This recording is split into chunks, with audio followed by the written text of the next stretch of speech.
Ensuite, tu fais la fac de Créteil. Ouais. Et tu fais un master en communication. Ça m'a fait rire parce que j'ai écouté Oulu où tu disais c'était les frustrés des gens qui ont raté Sciences Po et pour toi, t'étais trop content d'être là. Comment c'était? Le master, c'était très spécial.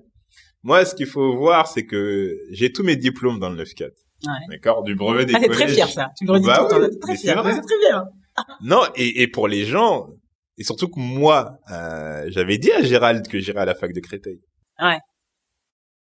Mais quand je lui ai dit ça en est en perf, il me dit que c'est impossible. Ah ouais. T'as contact avec Gérald toujours ou pas? Ah, Gérald, c'est une grande frustration.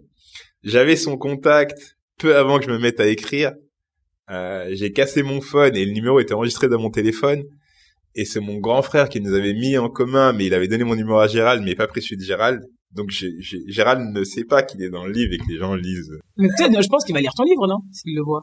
Je sais pas. J'ai plus son numéro. Et on devait se voir avant le Covid. Et j'ai cassé mon téléphone et depuis il m'a pas rappelé. Bon, il a sa vie de famille, etc. Donc j'ai pas pu lui remettre un exemplaire.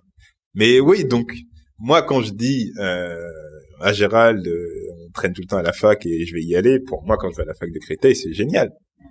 Et dans le master 2, tu découvres des Parisiens qui eux en fait sont frustrés d'être là et c'est un choix par défaut et dénigrent Créteil, son architecture, tout, et sont frustrés d'être là. Et c'est là que tu vois que t'es confronté à d'autres planètes. Ouais. Et ça du coup parce que ça c'est important parce que tu vois pendant tout ce temps-là, t'es dans ton environnement, etc. Là tu te confrontes à d'autres. Ça te fait quoi, toi, dans ta perspective? Est-ce que ça change quelque chose ou? Ça change pas quelque chose parce que j'ai toujours été dans la confrontation. C'était relatif, mais à chaque fois, c'est vrai. Et donc, du coup, j'étais dans la confrontation déjà au sein du village parce qu'on était le groupe de gamins un peu spé. Ouais. Dans la fratrie, derrière, dans le quartier. Après, il y a aussi le fait d'aller en général qui fait que je dois quitter ma commune pour aller dans une ville où il y a plus de pavillons, parce qu'il n'y a pas de lycée général dans ma commune. Donc du coup, je me retrouve déjà encore minoritaire. Et donc oui, arrivé à la fac, l'expérience minoritaire, j'ai déjà un master dans ce domaine avant même mon master 2. Ouais, c'est clair. Ok. Et donc ensuite, t'arrives à pas tout de suite parce que tu finis tes études, donc aujourd'hui t'es à Libération, mais entre-temps aussi pareil, il se passe un monde. Enfin, tu fais plein de petits boulots, t'es au RSA, tu commences à écrire au Bondi Blog. Toute cette période, comment c'était, comment tu l'as vécu, s'il y a des choses que t'as apprises, c'est quoi cette période-là? Plein de choses parce que je finis diplômé du master, je me rends compte que les gens, ils emploient un terme réseau, comme si on était tous dans la téléphonie mobile. Mais en fait, c'est pas ça que ça veut dire. Ça veut dire qui c'est que tu connais et qui peut t'appuyer pour un job. Et réseau, c'est un euphémisme pour dire ça. Et tu te rends compte que, en fait, la com, mine de rien, sans offense, parce que pour moi, c'est une belle discipline, mais c'est le refuge de plein de gens qui avaient d'autres projets et qui n'ont pas réussi à avoir et à accrocher. Et chaque année, sur le marché de l'emploi, entre massivement plein de gens qui sont diplômés en communication. Ouais. Et nous, en plus, en faisant de la communication politique, ça demande encore plus, soit d'être encarté, soit d'avoir des contacts dans le milieu politique, etc., pour te placer. Et là, tu te rends compte que c'est râpé. Parce que j'avais fait un stage à la SNCF, et ma tutrice de stage de l'époque m'a dit, en tout cas, débrouille-toi pour ne pas avoir de trous dans ton CV pour le moment où tu vas avoir des entretiens. Et donc, sois actif. Parce que je sors d'un mémoire, donc un truc très technique, très universitaire, dans une langue universitaire. Tu fais sur quoi? J'avais fait mon mémoire sur les délégués générales, sur la communication des délégués générales de fondations d'entreprise. Ouais. Parce que j'avais fait une mini sociologie un peu du domaine parce que j'avais fait un stage à la fondation SNCF, puis à la Fondation France Télévisions, je me suis rendu compte que le monde des fondations d'entreprise était très féminin. Et en analysant un peu toujours vrai, hein. Oui, c'est vrai. Il est toujours, d'ailleurs. Il est toujours, ouais. Et en faisant une mini-sociologie un peu des parcours, je me suis rendu compte que ce sont souvent des femmes les femmes placées à la tête des fondations d'entreprise. C'est des femmes qui auraient dû, en toute logique avec leur parcours, devenir des cadres dirigeantes des boîtes et être dans le COMEX plutôt. Et je me suis dit, tiens, c'est bizarre. Elles ont souvent cartonné dans plein de domaines et plutôt souvent la communication. Et elles auraient dû finir à la direction de la communication, même à la direction de l'entreprise. Et il y a quelque chose de il y a un plafond de verre et on va le contourner en leur donnant une fondation d'entreprise. Et c'est marrant parce qu'elles sont toutes elles ont toutes des parcours de com. Enfin là j'avais trois en tête, ouais. Et souvent il y en a même qui étaient appelées prêtresses de la communication. Ouais, bien sûr, ouais, c'est marrant. Et je me disais, ce serait intéressant de faire un mémoire qui analyse leur communication et leur parcours et qui mêlerait politique et études de genre en fait. Et donc du coup, pour travailler sur le mémoire, je lisais des intellectuels féministes, Laura Adler, etc. Okay. Et je me suis rendu compte qu'il y avait un parallèle à faire entre la politique et le plafond de verre. C'est-à-dire que souvent les femmes, elles sont sur des domaines qui vont être ce qu'on appelle le care en fait en politique, quand on a des ministères, l'éducation, le plus haut c'est garde des Sceaux,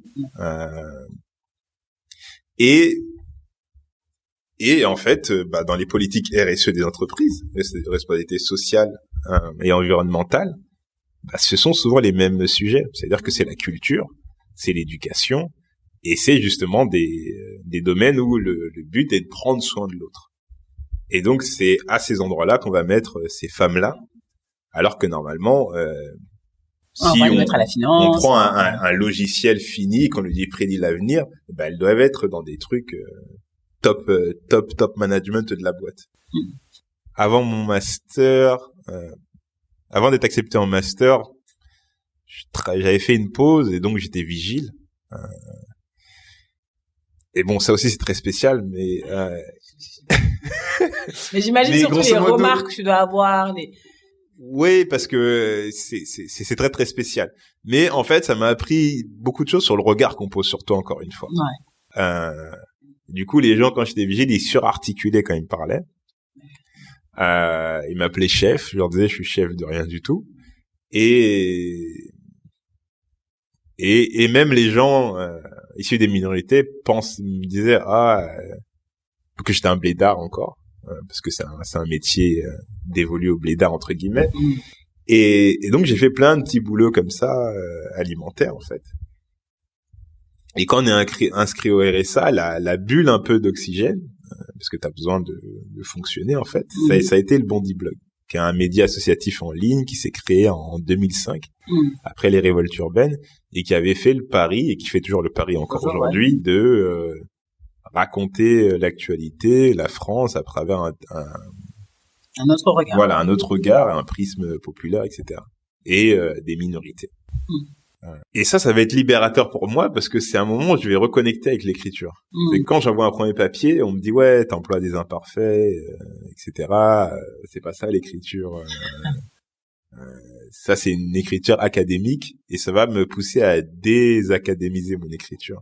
Et donc là-bas, ça va être pour moi un laboratoire incroyable en termes d'écriture.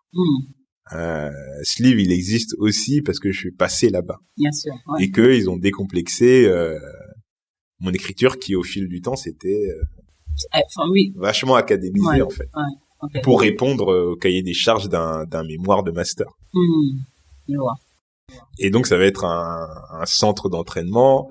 Et c'est à cette époque-là, moi, j'ai rentré au Bondi Blog en 2013. Je me suis mis sur Twitter en 2012, 2013. Donc, et tu vois qu'il y a des gens qui te follow parce qu'ils lisent tes articles.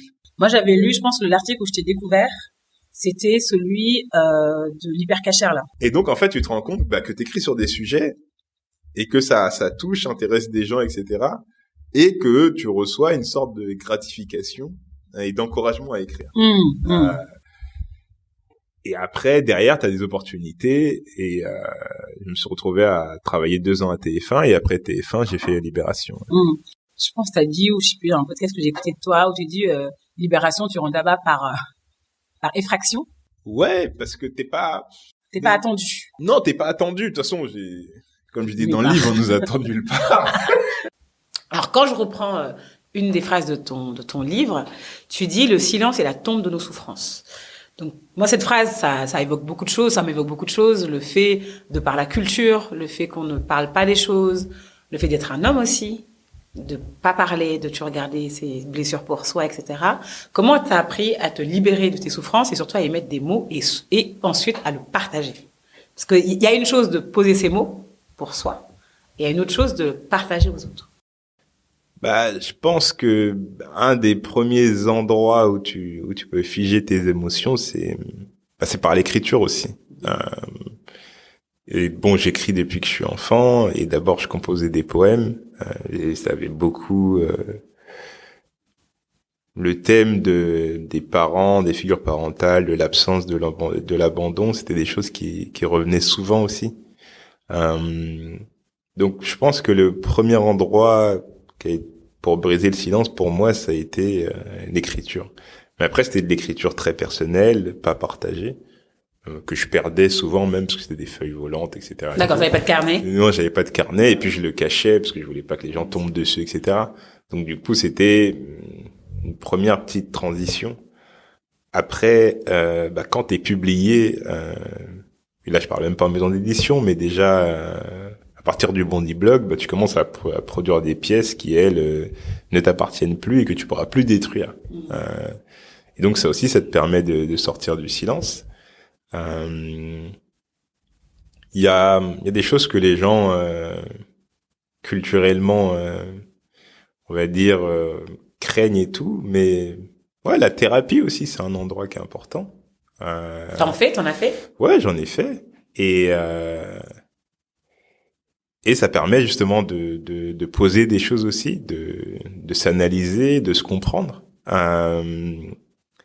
et d'être capable de derrière créer à partir de ça. Parce que un livre, prendre son histoire, en faire un roman, c'est aussi une transformation, une sublimation de l'existant, et de pouvoir donner des codes et des choses pour d'autres personnes qui vont les prendre, les digérer et en faire totalement autre chose aussi. Ouais, se le réapproprier. C'est ça. Mais pour ça, oui, il faut casser le cycle du silence en fait. Mais en même temps, j'aime le silence, j'aime m'y réfugier, etc. Mais ça peut pas être la réponse à tout. Et j'ai totalement vu les limites d'être silencieux sans cesse. Ouais. Pourquoi c'est important justement? Enfin, je trouve que c'est important de le dire et de le redire, tu vois, le fait de briser, que ce soit des silences dans des familles, que ce soit des silences, des souffrances en tout cas qu'on vit. Pourquoi c'est important de les partager? En fait, je pense que c'est important de les partager parce que c'est pour libérer tout le monde. Ce livre libère beaucoup de monde et fait du bien à beaucoup de monde. Je confirme. et même au sein de la famille, il se passe des choses plutôt imprévues. Dans la famille nucléaire, ça devient un objet fédérateur. Ça devient aussi un objet qui raconte l'histoire familiale pour la transmettre aux générations futures. Et il y a un endroit où on condense et on reconnaît tout ce qu'on a vécu, qui avant était quelque chose de dit pour se dire regarde tout ce qu'on a fait, etc. et tout, mais ça allait pas plus loin. Là, c'est scellé dans un bouquin qui est disponible partout en France, même dans des endroits où on n'a pas mis les pieds. Et donc c'est aussi ça, casser le cycle du silence. On aurait pu estimer que cette histoire-là, elle est trop intime, que ça dévoile trop notre dignité et nos souffrances, et qu'il faut pas l'écrire. Ça aurait pu être perçu comme de la trahison, etc. De pas avoir respecté le silence et cette espèce d'éthique du silence aussi. Mais voilà, je pense que il faut des fois briser des cycles en fait. Et ça permet, ce livre, c'est aussi, il y a plein de choses, même pour la famille, pour les schémas familiaux qui se répètent, comme la figure du père absent, qu'a connu mon père et que nous on a connu aussi, et qu'on a la responsabilité de pas faire connaître. Ça, idéalement. j'allais t'en parler, c'est ça. Donc, comment voilà, ça change aussi ton... C'est ça change ton regard et tu pars en quête de toi-même et de ta famille, mais cette quête-là, elle devient forcément universelle à partir du moment où t'en fais un livre. Parce qu'en fait, on est tous traversés par les mêmes choses. Et on est des générations de l'entre-deux qui aujourd'hui sont en âge de transmettre des choses. Et donc tout ça, ça peut se faire si tu prends à bras le corps le silence pour le transformer et pour en faire du bruit. Oui. Tu connais l'artiste Maïwa? Non. Non? Ah, ce serait trop bien que tu la rencontres. C'est une, en fait, ça me fait penser, tout ce que tu dis résonne vachement. Elle a fait un documentaire sur sa lignée de femmes, sa grand-mère, sa mère, elle et sa fille. Et du coup, c'est toute histoire de briser le silence, de poids, des souffrances familiales. Et je vous mettrai en contact. Ok. Mais donc, c'est intéressant. On connecterait. Parce que c'est un travail qui est beaucoup plus fait par les femmes. Ouais, c'est vrai. Sur ça, il faut être honnête. Il y a un courage plus fort chez les femmes qui le font. Et pour les hommes, on est plutôt lâche sur ça. Parce que y a le truc de toujours la virilité, en fait. Ouais. Pas dire, rester digne, etc. Mourir digne. Le truc du... Et dans combien de lignées, en fait, masculines, il y a aussi des choses qui se jouent et qui sont pas démêlées, et ou même des fois c'est des femmes qui vont le démêler pour des hommes. Ouais. Et donc j'invite vraiment aussi les hommes à faire ce travail-là, parce que sinon dans la production et les représentations collectives, on va penser qu'il y a des malédictions à casser que sur des lignées féminines. Ouais, exact. Alors que c'est totalement faux. La création se fait entre les deux sexes. Et donc, du coup, les malédictions, elles sont aussi présentes aussi. Et ce serait cool que, oui, plus d'hommes s'intéressent à leur arbre généalogique et aux choses qui sont transmises. Et c'est une de nos responsabilités sur lesquelles il faut qu'on soit plus courageux. Ouais. Et du coup, ça me fait penser à un autre mec que j'ai reçu dans le podcast, s'appelle Pedro Correa, qui lui a fait ce travail-là. Du coup, d'hommes, sa lignée de femmes espagnoles, ils s'appellent tous Pedro, de grand-père, père, fils, et ils cassent ce truc-là. Et je suis complètement en phase avec toi. Ouais. C'est, d'ailleurs, il y a un truc, je sais pas si c'est comme ça au Mali, mais au Sénégal, quand on dit chaque fois, quand une fille est mauvaise, on va dire que c'est parce qu'elle a une mauvaise mère. Oui. Par contre, quand une fille est bien, on va dire que c'est la fille de son père. Oui. Tu vois, c'est ouf. Oui. Mais alors, en plus, pire que ça, c'est que c'est même pas une fille. C'est l'enfant. L'enfant, oui, parce que l'enfant, nous, les ouais, voilà. Ça, oui, l'enfant. Mais l'enfant point trait. L'enfant, ouais. Et il y a même quelque chose de très culotté, je trouve, sans mauvais jeu de mots, dans les cultures mandingues, ouest-africaines, etc. Il y a un schéma qui est classique, c'est que techniquement, l'enfant, jusqu'à ce qu'il marche, tant qu'il marche pas, il appartient à la mère. Ouais. Et après, on estime qu'à partir du moment où il marche, c'est l'autonomie, donc il appartient au village. Mais à partir du moment où il appartient au village, pourquoi quand il déconne, vous le renvoyez à sa mère? Ah ouais, non, mais c'est fou. Et ça, c'est incroyable. Et ça fait une pression folle, en fait, aux enfants. Parce que, moi, je parle même pas de parents divorcés, tu vois, mes parents sont divorcés, du coup, c'est vraiment la pression tout le temps. Totalement. Attention, parce qu'on va dire que je t'ai mal élevé, jeté. Totalement. Vous étiez deux, en fait. Non, mais c'est ça. Et ça veut dire que, par exemple, sur nos trajectoires dans ma fratrie, notre père est parti, et toute la responsabilité est sur les épaules de ma mère. Et pourtant, quand tu vas, tu es le fils de, en parlant de ton père. C'est ça. Et mais dès que tu réussis, dès qu'il y a quelque chose qui est mis en avant, on va ressusciter ton nom de famille, quoi. Ton nom de famille, etc. Et il va y avoir un parent pauvre, clairement.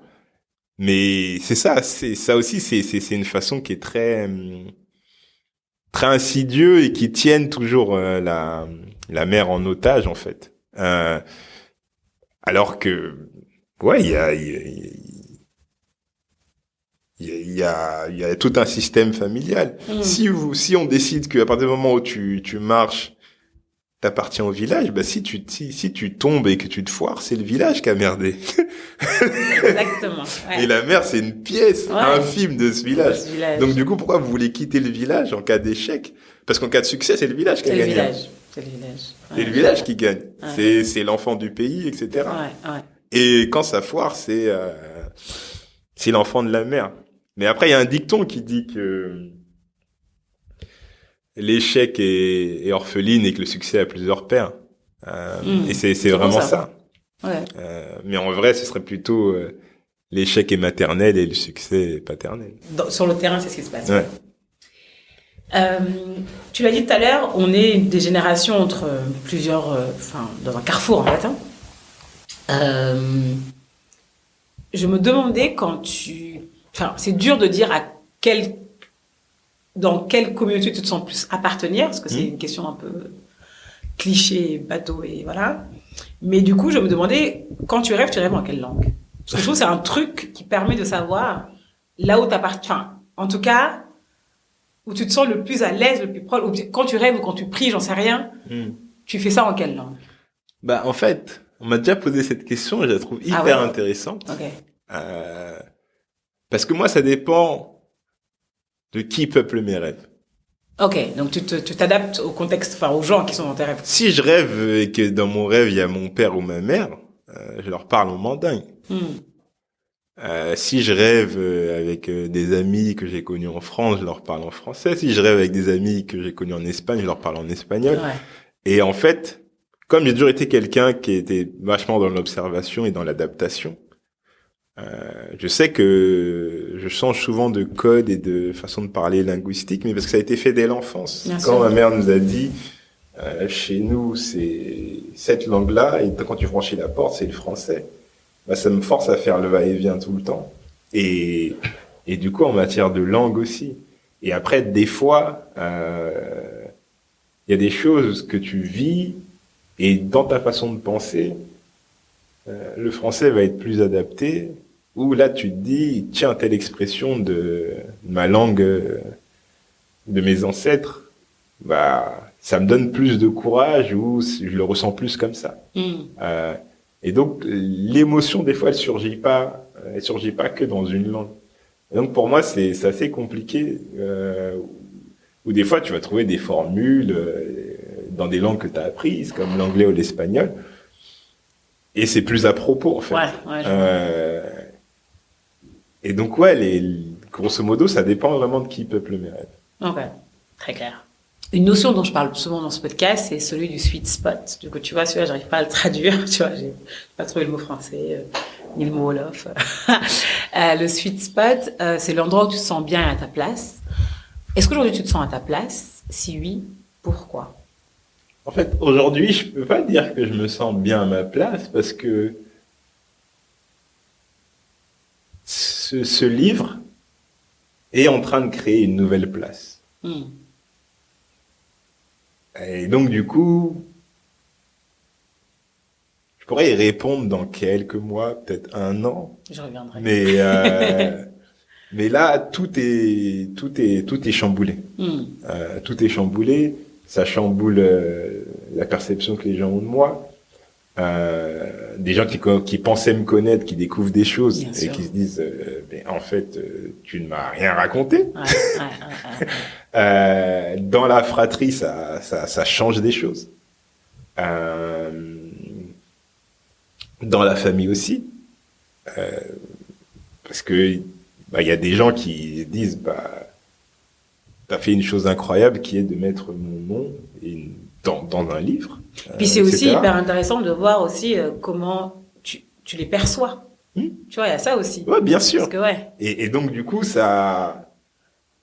t'es dans une phase où la lumière, elle est projetée sur toi. Et donc, du coup, tu peux pas te dire que c'est ta place. Parce que c'est quelque chose d'éphémère aussi.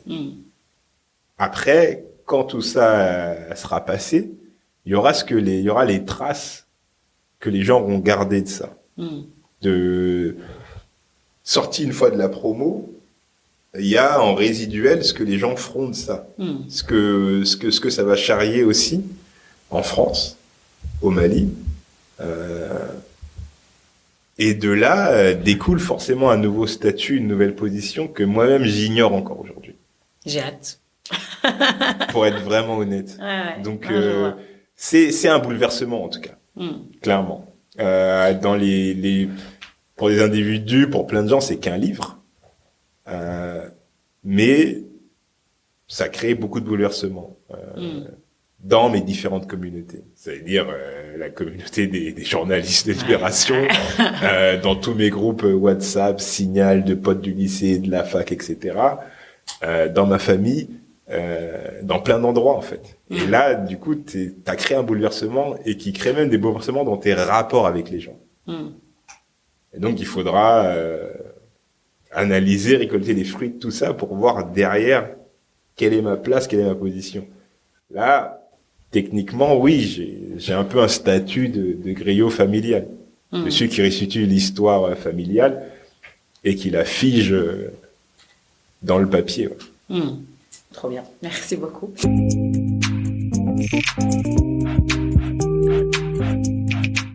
Là, j'ai passé sur les questions usuelles du podcast que j'appelle le Tamis de Gatémerie. Tu réponds de manière très spontanée comme tu fais, c'est très très bien. Quelle est ta plus grande peur? Je crois que ma plus grande peur, c'est de me couper des autres.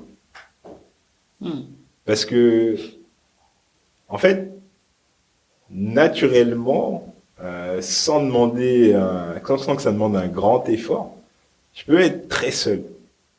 Et me suffire dans cette espèce de solitude, etc., de va-et-vient, entre le passé, le présent, les projections, l'écriture, la créativité, etc., et de me couper des gens, ouais, je pense.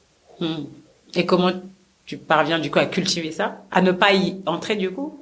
Bah tu te fais violence un peu? Ouais, ça demande de faire violence, ça demande de m'imposer un peu une éthique, être publié, écrire, aller voir des gens, les interviewer, etc. Ça me force à rester sur les êtres humains, en fait. Mais ça me fait rire. Mais t'arrives à les comprendre, les êtres humains, ou pas?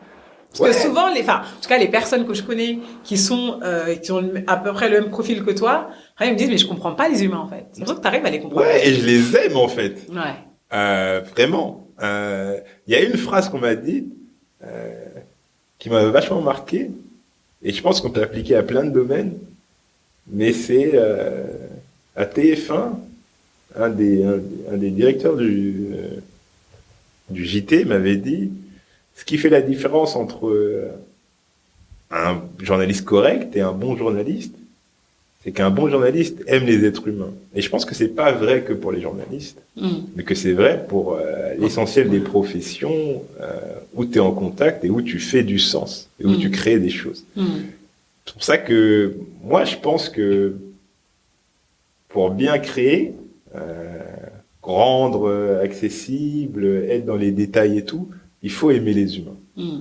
Il faut aimer les regarder, il faut aimer les comprendre, etc. Et donc, c'est quelque chose que j'aime profondément, en fait. Même si j'aime bien la solitude. Ouais, je comprends. Quelle est la leçon de vie que tu as pris le plus de temps à apprendre?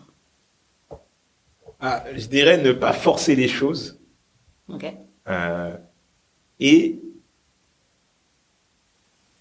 ne pas sombrer dans le désespoir.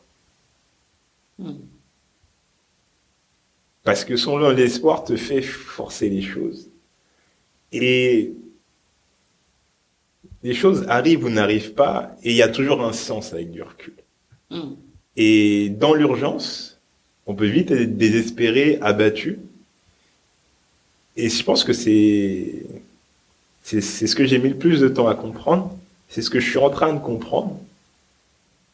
Et ça me fait du bien, en fait. De dire, voilà, il y a le monde, il s'y passe des choses, voilà ce que je maîtrise, voilà ce que je ne maîtrise pas, voilà ce qui m'appartient, voilà ce qui ne m'appartient pas. Et j'ai mis du temps, mais là, j'en récolte les bienfaits, ouais. Trop bien, merci. Que veut dire l'amour pour toi? Tu as parlé tout à l'heure d'aimer les humains, mais en général, l'amour, ouais. L'amour, c'est les détails. Quelqu'un qui aime, quelqu'un qui voit les détails. Ah. Ouais. Ok. Et qui aime prêter attention aux détails. En fait, c'est comme un tableau impressionniste. C'est par des petites couches de détails que tu superposes, etc., que tu finis par créer quelque chose d'important. Et donc, ouais, les détails, les petits souvenirs, les petites anecdotes, moi, c'est ça que j'apprécie et que j'aime beaucoup.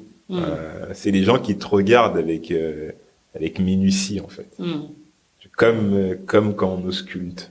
Okay. C'est très pointu, très précis. Et très porté sur l'autre. Quel est le meilleur conseil qu'on t'ait donné? Le meilleur conseil qu'on m'ait donné? T'en as reçu beaucoup, de Dali, de ta mère, de tes amis. Mais quel est celui qui t'a le plus marqué? Quel qui te vient en tête spontanément? De négliger la connaissance sous aucune de ses formes. C'est le meilleur conseil, c'est Dali qui me l'a donné.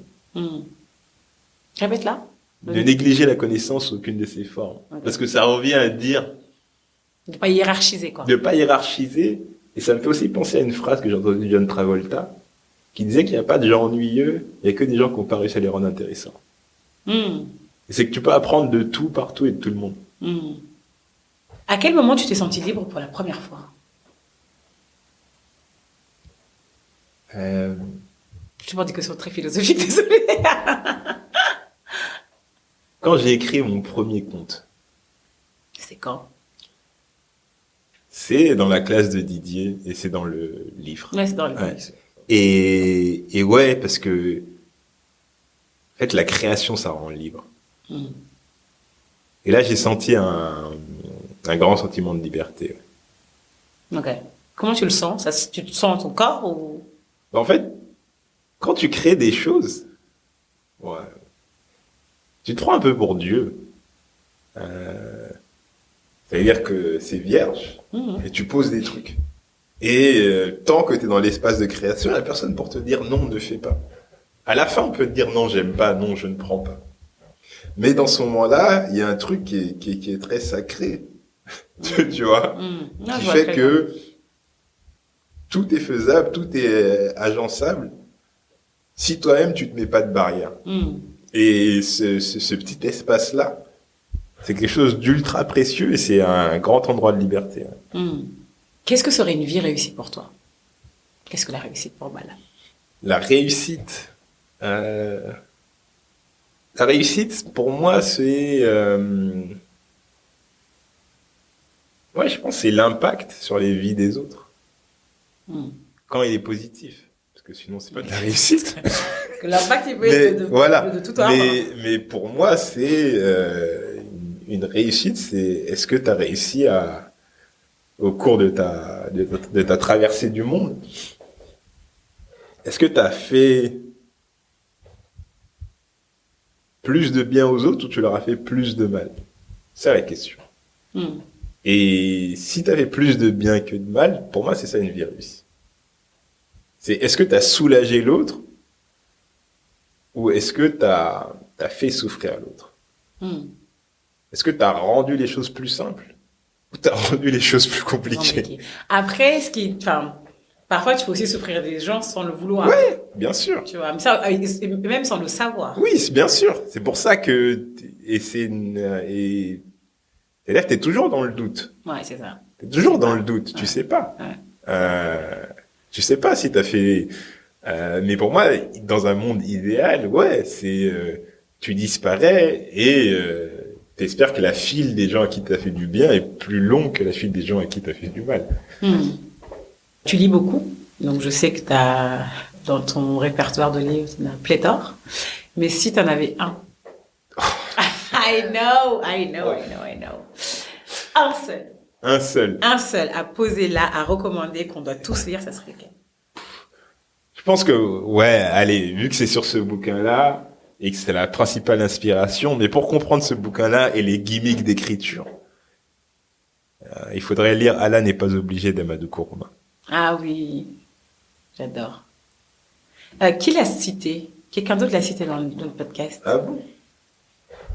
Je crois que c'est Pierre Thiam, c'est un chef cuisinier sénégalais. Il me semble, je suis pas très sûre. Ok, intéressant. Pourquoi? Parce que la première fois que je l'ai lu, je me suis dit, un jour, j'écrirai un livre avec un enfant qui pensera en mandingue comme Birahima. Ouais. Et qui sera situé en France. Mais tu l'as fait. Ouais. Trop fort. Et merci Monsieur Kourouma pour ça. Sur ces belles paroles, est-ce que tu as un mot de la fin, Bala? Quelque chose que je t'ai pas dit, juste une chose que tu veux dire en plus, juste un retour de notre conversation, moi que j'ai trouvé passionnante. J'aurais pu continuer encore des heures, hein, sincèrement. Ben non, je pense que pour la fin, c'est important, mais ouais, c'est exprimer la gratitude, parce que c'est des moments qui font du bien, et qu'il faut pas prendre pour acquis. Donc merci beaucoup, et je t'envoie toute la lumière que je peux t'envoyer et toute la gratitude aussi pour le travail que tu fais, pour le fait de me recevoir dans ces conditions-là, de prêter une attention aux détails. Avec amour. Avec amour, et donc de donner de l'amour aux détails. Et c'est pas juste un détail, et c'est très important, et merci pour ça. Écoute, avec plaisir, et c'est vraiment un plaisir partagé. Merci beaucoup. Merci beaucoup.